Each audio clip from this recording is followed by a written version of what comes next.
Luke Shaw comes out and backs Ruben Amorim right after the final. He says, quote, I can say 100% right now he's the right man. Results have not been good at all. I've been here for a long time now and been through different managers. Ruben, for me, I talk on behalf, and I can talk on behalf of all the players. He is 100% the right manager to take us back to where this club should be.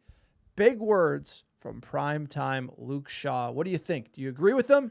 Is he 100% the man to bring the glory days again?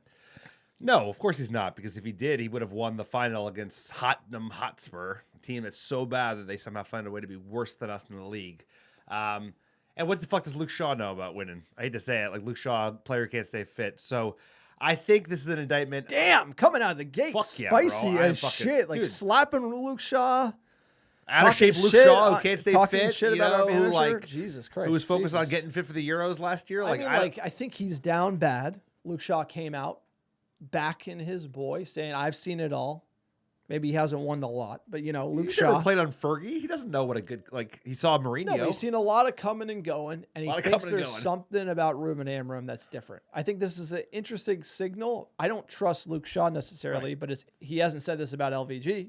Hasn't said this about Mourinho, right? He famously fell out with Mourinho. LVG obviously liked him. Ole, like every manager seems to play him. Like Luke Shaw is a player. I do think he should be fitter. He was culpable in the goal. I mean, let's be honest. It was a fluke goal. I'm not going to kill him on that one. But, I think Luke Shaw should be more fit. But for me, is this really signal or is it just noise?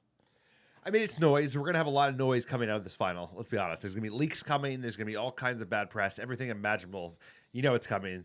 And it's hard to justify getting behind a manager that has such a distinct style of play that if you were to even make a pivot mid next season, a lot of these players would not be fit necessarily for how the new manager wants to come in, which is maybe more like aligned with how most of the teams in the EPL play. So it's a big risk given what we've seen thus far. You have not seen the results in the league. We've been horrible. We've been worse than Ten Hag in the league by a considerable margin. At the same time, he hasn't shown the ability to make it work in finals. And magical managers, even managers that we disliked and wanted out a year before, found a way to make it work in finals.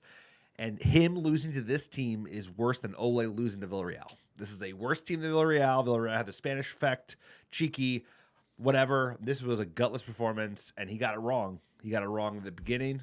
He made the subs too late. He didn't go enough. Like, why would you stick with the three in the back? Yeah, I think this is a great point. It's just like, why is he 100% the guy when he lost the final?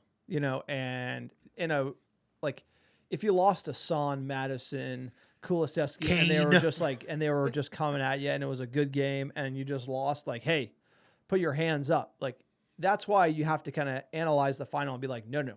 Tottenham had lost all of their good players. They were there for the taking. They didn't play well. They didn't generate anything, and we could not. The way we set up was wrong. The way we adjusted was wrong. We had no ideas. It was just hero ball was it. Back to the Eric Ten Hag philosophy.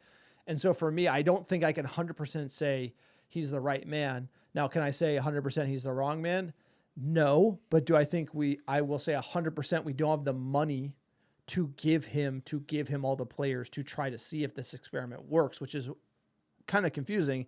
And ultimately, you got to look in front of you. You got to see it in front of your face. You're losing at a rate that's like relegation bound. Yep. At the biggest club in the world, Manchester United. Every day you're just losing. Wolves double, West Ham double, like boom, boom, history, just losing history. This is why Eric Ten Hag was fired. And I feel like it's accelerating with Ruben Amorim. And you have to look in the mirror and be like, hey, maybe I need to change it. Hey, maybe this is a results-based business. We always said it, results-based. Like Eric Ten Hag would play like shit and win. I'd be like, hey, it's results. Amorim's playing like shit and losing everywhere. And it's like he wants to come up with some excuse or theory or some reason why it's okay. Like this is going to, losing, being this shit's going to make us better next year. Well, then next year comes along and then you're shit. It's the same thing like Ten Hag. Oh, I can't play the way I want to play. Ruben Amorim, I don't have the players. I feel like coaches should not make excuses, right? They should be accountable. They should be taking cover for players, not throwing them under the bus. I don't know. Luke Shaw, I feel like it's almost a red flag if Luke Shaw is backing you, because I feel like Luke Shaw is part of the problem and part of the bluffer ratio that ultimately needs to be moved on. Yeah, if this was Harry Maguire, it would be one thing. But like, I hate to say it, I don't have the same respect for Luke Shaw that I had 5 years ago because of his build. We've seen bluffer tendencies, high bluffer ratio, like the getting Not fit for coming the Europa fit, League yeah, final, the Euro final, and like he just doesn't have the level of serious professionalism where I'm like, all right, well, I back him. And at the same time, I think what you're going to see is this. They're going to stand behind him because, like you said, this is not even fucking, this is Sir Jim Ratcliffe's guy. Sexy, exciting. He's like he's way more exciting than some English guy. It's not exciting, actually. No, but on it's paper, actually the in opposite. advance of this, it was exciting. So what you're going to see is they're going to back him, but only kinda. They're going to sign players that will work in a system regardless. So if we have to abandon the three at the back late this year, late in 2025, Mateus Cunha, Delap, they'll work in a 4-2-3-1 as well. So like they'll back them. They're not going to back players that are specialists.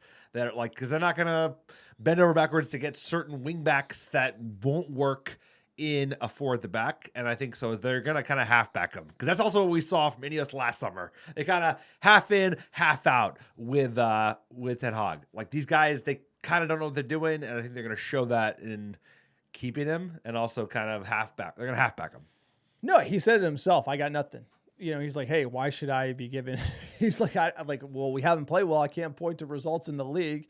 I can't point to this game or this final. It's just kind of like we're in like bizarro land. We're at Manchester United. Like it used to be like win no matter what. That Fergie was win no matter what. It didn't matter who you were. Didn't matter what the 11 was. It was win at all costs. And now it's like lose and make excuses at all costs. And that's a problem with the bluffer ratio in the squad. And that's the problem with the managers, where it's more ego-driven, stubborn managers who are more focused on their system or their ideas and proving points, like Erik Ten Hag, proving points, proving journos wrong. The game has changed so much. I feel like Sir Alex was so far above all that bullshit. He kept it about one thing, and that was winning. And I feel like United is everything but winning at this time. But let us know, what do you think? Is Ruben Amorim 100% right now the man to bring Manchester United back to the promised land? Please like, subscribe, comment below, and we'll see you in the next Manchester United video.